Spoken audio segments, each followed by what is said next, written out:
व्यक्ति एक सिद्ध गुरु से दीक्षा प्राप्त कर वापस लौट रहे थे। गुरुजी ने उन्हें आध्यात्मिक ज्ञान के साथ साथ व्यवहारिक होने की भी सीख दी थी।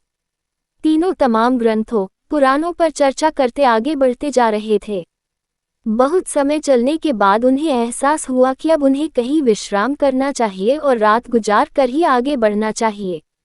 वे एक जगह रुके और खाने की पोटली खोली, पर दुर्भाग्यवश उसमें एक ही रोटी बची थी।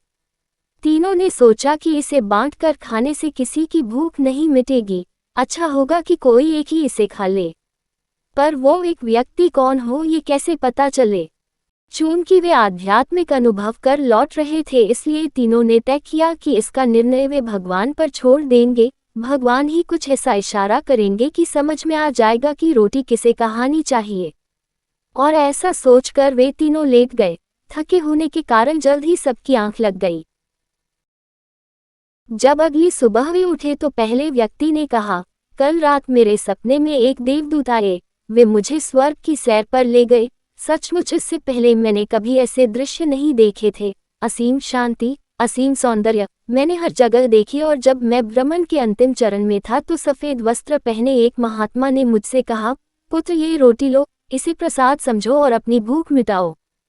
पहले व्यक्ति ने अपनी बात खत्म ही की थी कि दूसरा व्यक्ति बोला, कितनी अजीब बात है, मैंने भी बिल्कुल ऐसा ही सपना देखा। और अंत में एक महात्मा ने मुझे स्पष्ट निर्देश दिए कि मैंने जीवन भर लोगों का भला किया है, इसलिए रोटी पर मेरा ही हक बनता है।